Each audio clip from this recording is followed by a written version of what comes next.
Incubate Pictures apresenta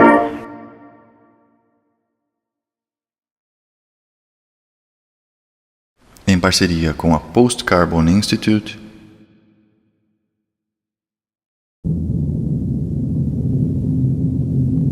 Não há amanhã.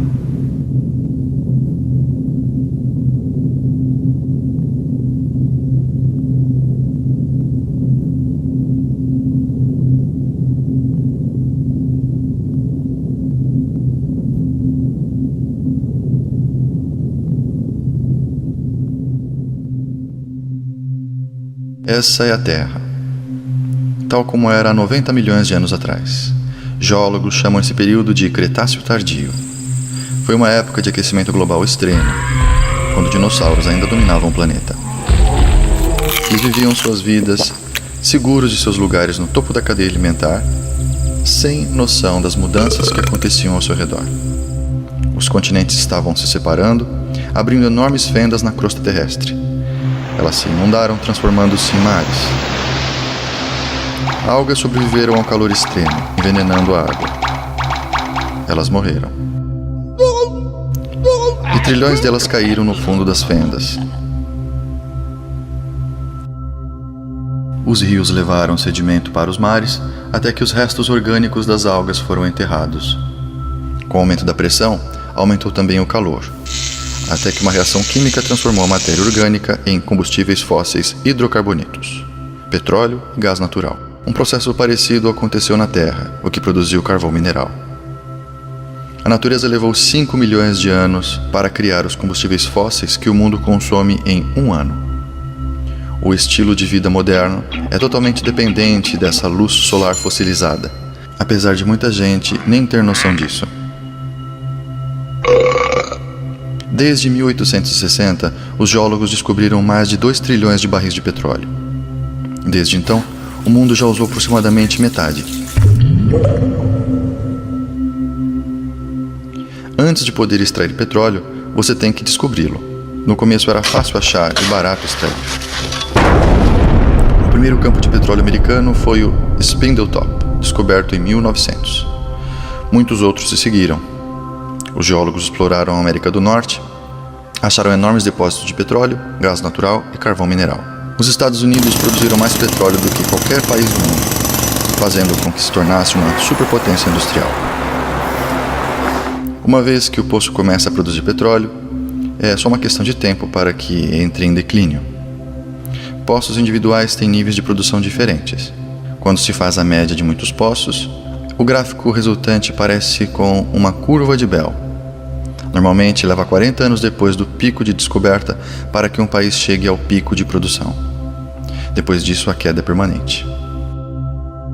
Nos anos 50, o geofísico da Shell, M. King Hubbert, previu que a produção de petróleo nos Estados Unidos ia atingir o pico em 1970, 40 anos depois do pico da descoberta de petróleo americano.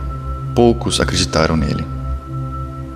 Entretanto, em 1970, a produção americana teve seu pico e entrou em permanente declínio. Hubbert estava certo. Desse ponto em diante, os Estados Unidos iriam depender cada vez mais da importação de petróleo. Isso os fez vulneráveis a interrupções no fornecimento e contribuiu para o desastre econômico da crise do petróleo em 73 e 79. Nos anos 30 ocorreu a maior taxa de descobrimentos da história dos Estados Unidos. Apesar da tecnologia avançada, o declínio das descobertas de novos campos de petróleo tem sido implacável. As descobertas mais recentes, como a ANWR, poderiam no máximo prover petróleo para 17 meses. Mesmo o novo campo Jack 2, do Golfo do México, proveria apenas alguns meses da demanda doméstica.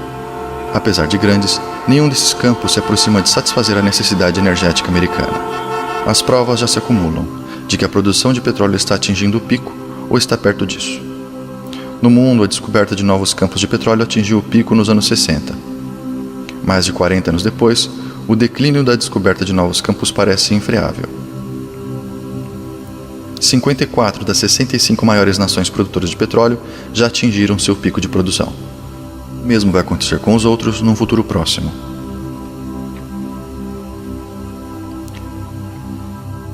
O mundo precisará do equivalente a uma nova Arábia Saudita a cada 3 anos para compensar a queda da extração dos campos existentes hoje. Nos anos 60, 6 barris de petróleo eram descobertos para cada barril usado. 4 décadas depois, o mundo consome entre 3 e 6 barris para cada barril descoberto. Uma vez que se atinge o pico de produção, a demanda vai superar a oferta e o preço da gasolina vai flutuar sem controle, afetando bem mais do que o custo de encher o tanque do carro. As cidades modernas são dependentes de combustíveis fósseis. Até as estradas são feitas de asfalto, um produto do petróleo, assim como os telhados de muitas casas. Grandes áreas seriam inabitáveis, sem sistemas de calefação no inverno e ar-condicionado no verão. A expansão dos subúrbios incentiva as pessoas a dirigir muitos quilômetros para trabalhar, estudar ou comprar. As grandes cidades foram zoneadas com as partes residencial e a comercial distantes, forçando as pessoas a dirigir. Os subúrbios e muitas comunidades foram desenhadas sob o pressuposto de muito petróleo e energia. Os químicos derivados de combustíveis fósseis ou petroquímicos são essenciais na produção de incontáveis produtos. O sistema moderno de agricultura é fortemente dependente de combustíveis fósseis, como nossos hospitais, aviação, sistemas de distribuição de água e as Forças Armadas Americanas, que sozinhas consomem 140 milhões de barris de petróleo por ano. Combustíveis fósseis também são essenciais para a criação de plásticos e polímeros, ingredientes chaves em computadores, equipamentos de entretenimento e vestimenta. A economia global atualmente depende do crescimento infinito, o que demanda suprimento crescente de energia barata. Somos tão dependentes de petróleo e outros combustíveis fósseis que mesmo uma pequena interrupção no suprimento pode ter efeitos maciços em cada aspecto de nossas vidas.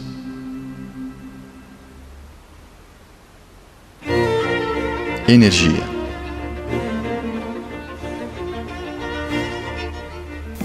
Energia é a habilidade de realizar trabalho. O americano médio hoje tem disponível a energia equivalente a 150 escravos trabalhando 24 horas por dia. Os materiais que estocam essa energia para o trabalho são chamados de combustíveis. Alguns combustíveis têm mais energia do que outros. Isso é chamado de densidade de energia. Desses combustíveis, o petróleo é o mais crítico.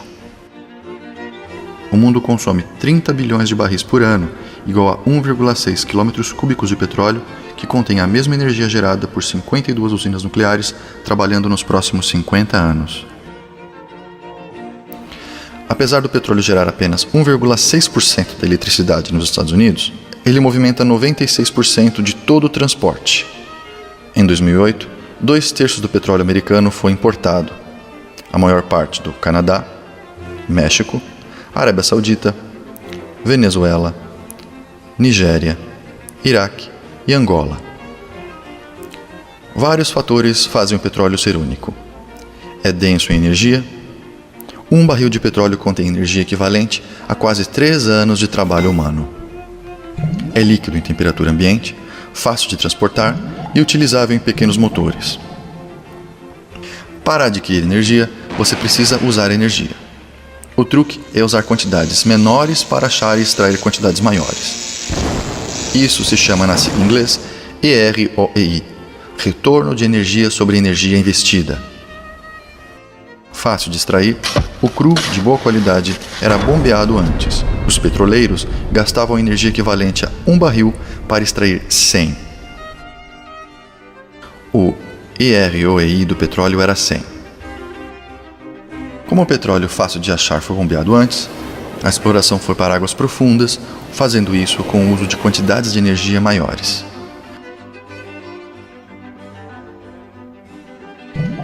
Geralmente, o óleo que achamos agora é pesado ou muito cru e caro para refinar.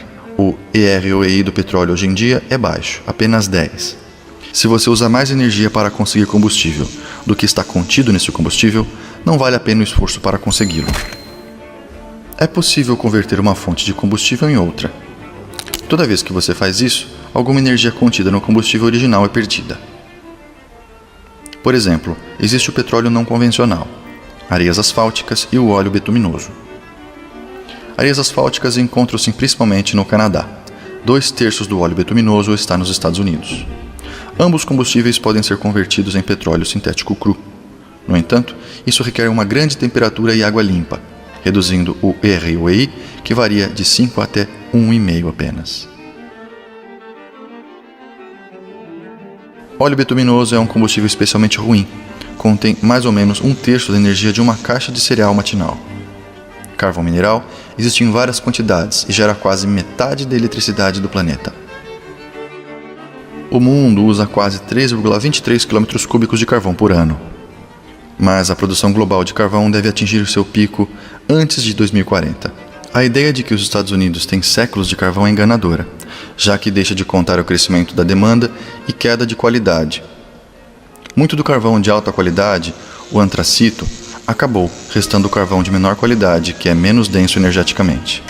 Problemas de produção aparecem na medida em que o carvão de superfície acaba e que mineiros têm de cavar mais fundo em áreas menos acessíveis. Muitos usam a remoção destruidora de topo de montanhas para chegar a depósitos de carvão, causando tragédias ambientais.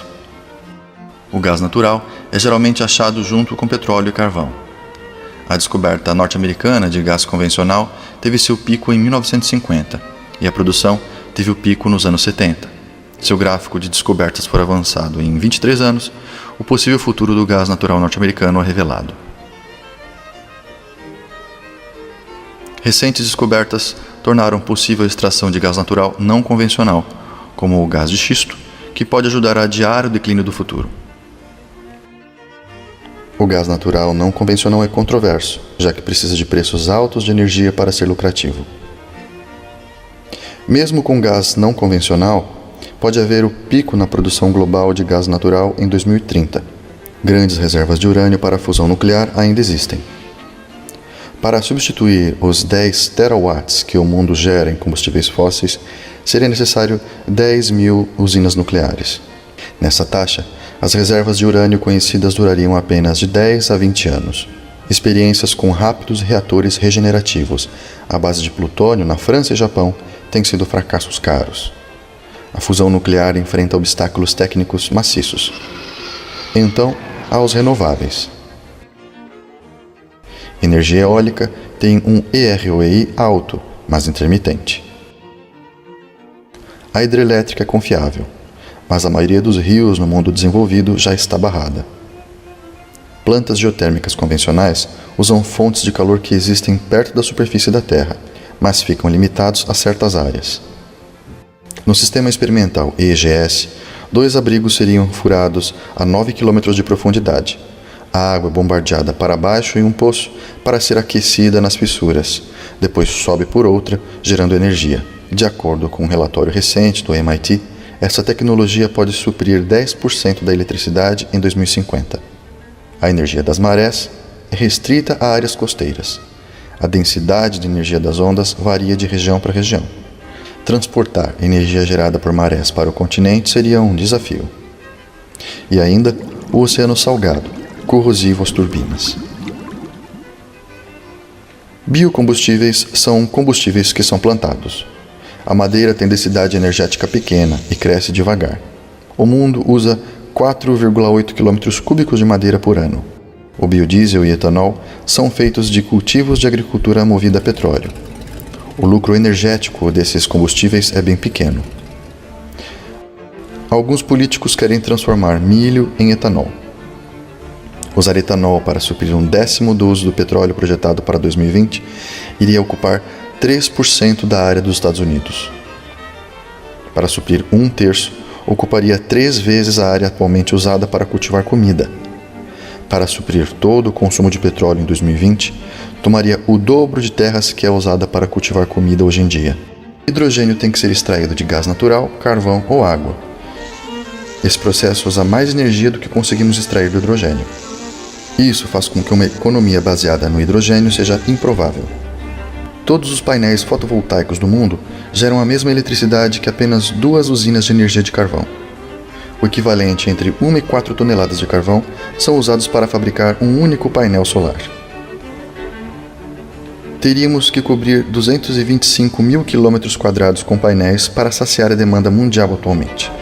Em 2007, havia apenas 6 km². Energia solar concentrada, ou térmicas solares, tem grande potencial, apesar de haver poucas em operação no momento. Elas também são limitadas a climas ensolarados e exigem grandes quantidades de eletricidade a serem transmitidas por longas distâncias. Todas as alternativas ao petróleo dependem de maquinário movido a petróleo ou requerem materiais como plásticos que são produzidos do petróleo. Quando considerar anúncios futuros de novos e extraordinários combustíveis ou invenções, pergunte: o anunciante tem um modelo comercial funcional da invenção? Qual a densidade energética? Pode ser armazenado ou facilmente distribuído? É confiável ou intermitente? Pode ganhar escala a nível nacional? Há algum desafio de engenharia escondido? Qual é o EROI? Quais são os impactos ambientais? Lembre que grandes números podem ser enganadores. Por exemplo, 1 bilhão de barris de petróleo satisfazem a demanda global por apenas 12 dias. A transição de combustíveis fósseis seria um desafio monumental. Em 2007, o carvão gera 48,5% da energia nos Estados Unidos, 21,6% vem de gás natural, 1,6% do petróleo, 19,4% é nuclear e 5,8% é hidrelétrica. Outras renováveis geram apenas 2,5%. É possível substituir um sistema baseado em combustíveis fósseis com uma colcha de retalhos de alternativas? Grandes avanços tecnológicos são necessários, assim como vontade política e cooperação, investimentos maciços, consenso internacional e retroalimentação de 45 trilhões de dólares na economia global, incluindo transporte, fábricas e sistemas de agricultura, assim como técnicos competentes para administrar a transição. Com tudo isso alcançado, o modo de vida atual continuaria?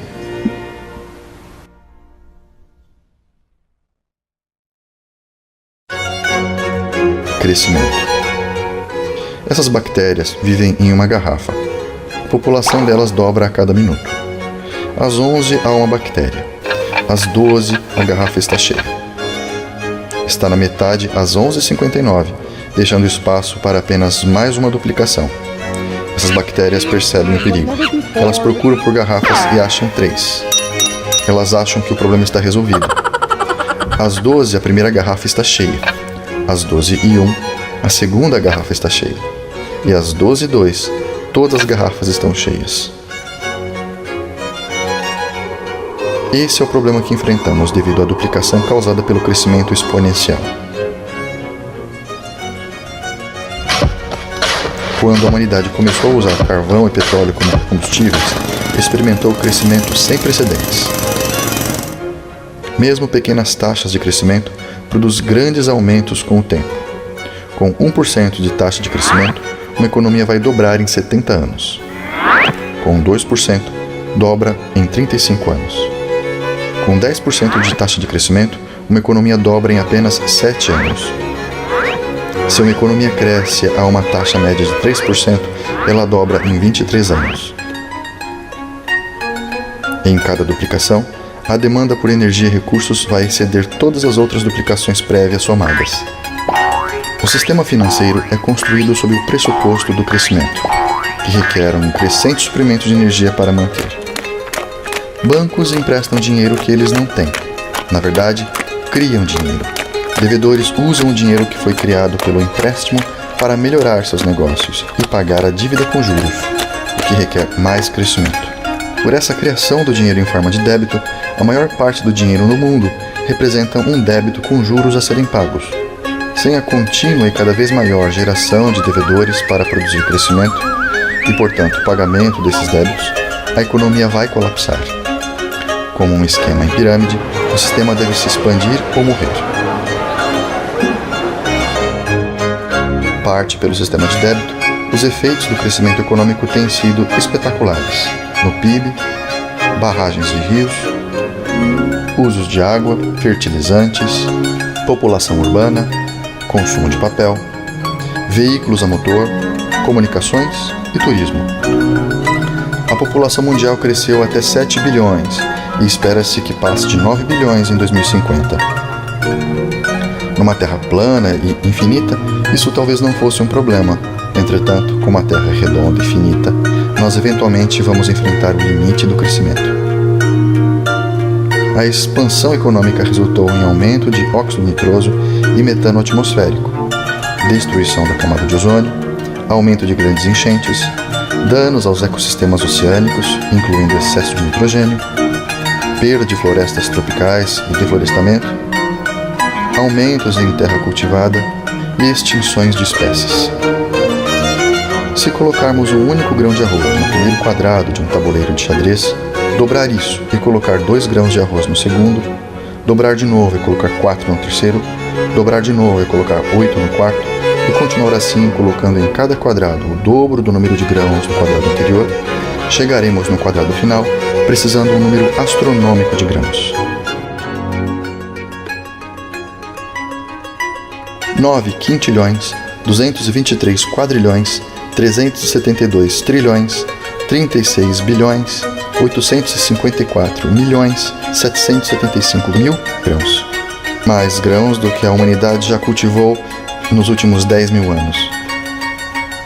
As economias modernas, como os grãos no tabuleiro de xadrez, dobram a cada poucas décadas. Em qual quadrado do tabuleiro nós estamos? Além de energia, a civilização demanda numerosos recursos essenciais: água limpa, solo, comida, florestas e muitos tipos de minerais e metais. O crescimento é limitado pelo recurso essencial em suprimento escasso. Um barril é feito de tábuas, e como a água que enche o barril, o crescimento só pode ir até a menor tábua, ou o recurso essencial mais limitado. Humanos atualmente utilizam 40% de toda a atividade de fotossíntese na Terra. Apesar de poder ser possível usar 80%, é improvável chegar a usar 160%.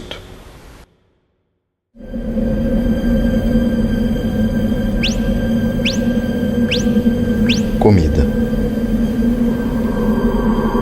O suprimento global de comida se apoia fortemente em combustíveis fósseis. Antes da Primeira Guerra Mundial, toda a agricultura era orgânica. Depois da invenção de fertilizantes e pesticidas derivados de combustíveis fósseis, houve melhoras maciças para a produção de alimentos, permitindo o aumento da população humana. O uso de fertilizantes artificiais alimentou mais pessoas do que seria possível com a agricultura orgânica. Os combustíveis fósseis são necessários para o equipamento de cultivo, transporte, refrigeração, embalagem, plástico e no cozimento. A agricultura moderna usa terra para transformar combustíveis fósseis em comida e comida em pessoas. Quase 7 calorias de combustíveis fósseis são usadas para produzir 1 caloria de comida. Nos Estados Unidos, a comida viaja aproximadamente 2.400 quilômetros da fazenda ao consumidor. Além do declínio de combustível fóssil, há várias ameaças ao atual sistema de produção de alimentos. Energia barata, avanços tecnológicos e subsídios permitiram pesca industrial massificada. A pesca atingiu seu pico no final dos anos 80, forçando pescadores a se moverem para águas profundas. O despejo de nitrogênio por fertilizantes baseados em combustível fóssil envenena rios e mares, criando enormes zonas mortas. A essa taxa, toda a população de peixes está prevista para entrar em colapso em 2048. A chuva ácida das cidades e indústrias retiram do solo nutrientes vitais, como potássio, cálcio e magnésio. Outra ameaça é a falta de água. Muitas fazendas usam água bombeada de aquíferos subterrâneos para a irrigação. Os aquíferos precisam de milhares de anos para encher, mas podem secar em poucas décadas, como poços de petróleo. O enorme aquífero americano Ogallala está tão baixo que muitos fazendeiros têm que retornar a cultivos menos produtivos em terra seca. Além disso, o uso de irrigação e fertilizantes pode levar à salinização, o acúmulo de sal no solo. Essa é a maior causa de desertificação. Ainda há outra ameaça: a perda de solo superficial. 200 anos atrás, havia 1,8 metros de solo de superfície nas pradarias americanas. Hoje, através do cultivo e práticas ruins, aproximadamente metade já se foi. A irrigação encoraja o crescimento do fungo de ferrugem como o UG99, que tem potencial de destruir 80% da colheita mundial de grãos. De acordo com Norman Borlaug, pai da Revolução Verde, a ferrugem tem imenso potencial para a destruição social e humana. O uso de biocombustíveis significa que menos terra estará disponível para a produção de alimentos. Qualquer área tem capacidade de carga finita. Esse é o número de animais ou pessoas que podem viver lá indefinidamente. Se uma espécie ultrapassar a capacidade de carga de uma área, ela irá morrer até que a população retorne a seus limites naturais. O mundo tem evitado essa redução pela descoberta de novas terras para cultivar, ou aumentado a produção, o que tem sido possível graças ao petróleo. Para continuar a crescer, mais recursos do que a Terra pode prover são necessários. Mas não há novos planetas disponíveis. Diante de todos esses desafios, a produção mundial de alimentos tem que dobrar até 2050 para alimentar a crescente população mundial. 1 bilhão de pessoas já são alimentadas ou passam fome. Haverá desafios para alimentar mais de 9 bilhões nos anos por vir, quando a produção mundial de petróleo e gás estiverem em declínio.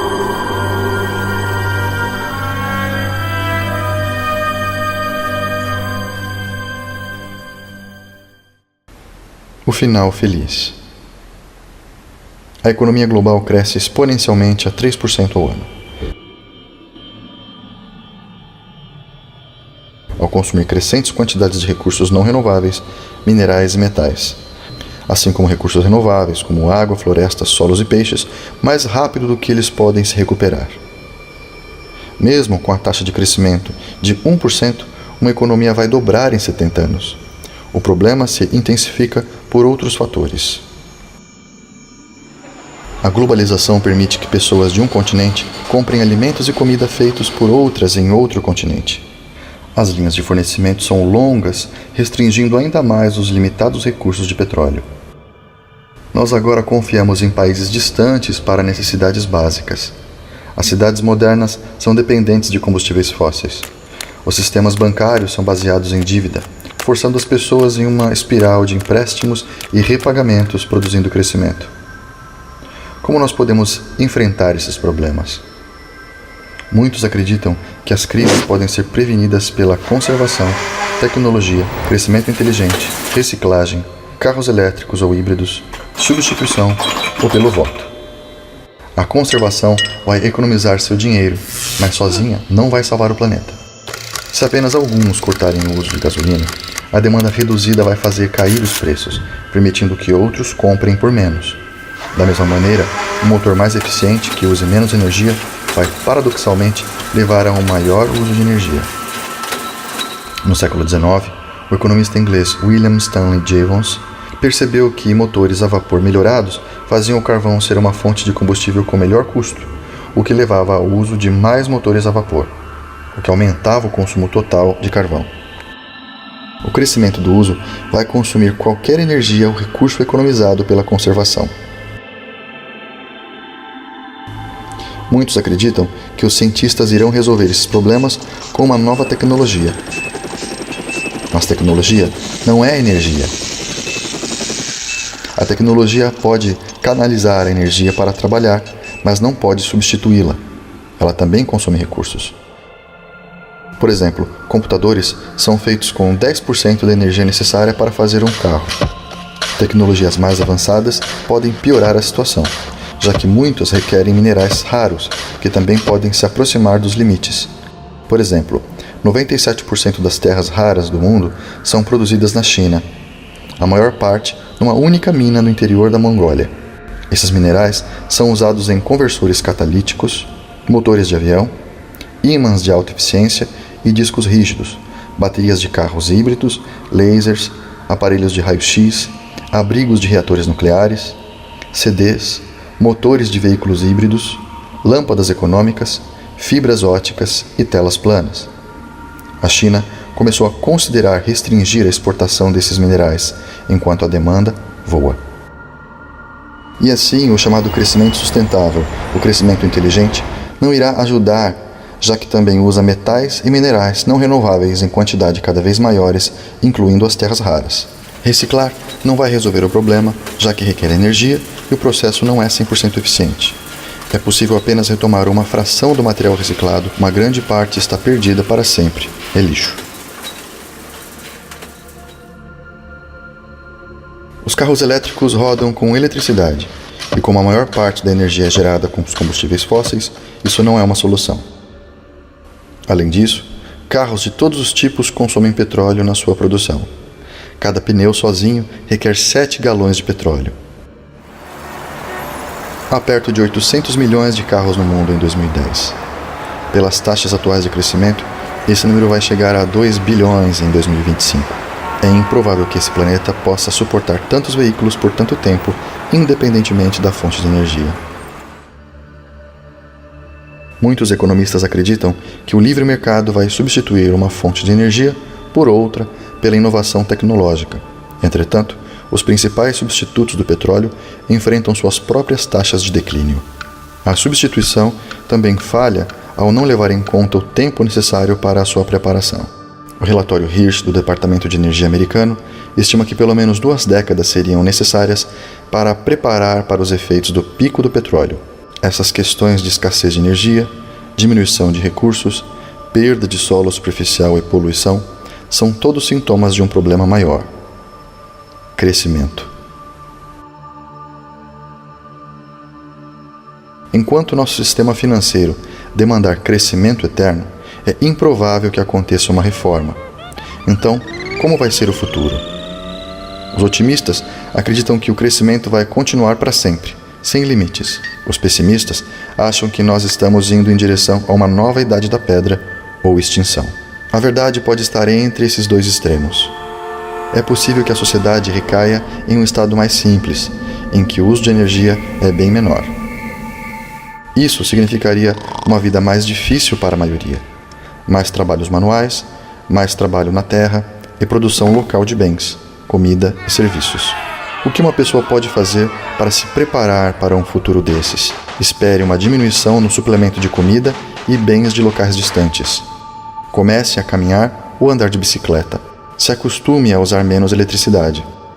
Saia das dívidas. Tente evitar bancos. Ao invés de fazer compras em grandes lojas varejistas, apoie negócios locais. Compre comida cultivada localmente em feiras de produtores. Ao invés de grama, considere uma horta para cultivar a sua própria comida. Aprenda a conservá-la. Considere o uso de moedas locais se a economia cessar de funcionar em grande escala. E desenvolva maior autossuficiência. Nenhum desses passos vai impedir o colapso, mas eles podem melhorar suas chances num futuro de pouca energia, em que nós teremos que ser mais independentes, como os nossos ancestrais foram um dia.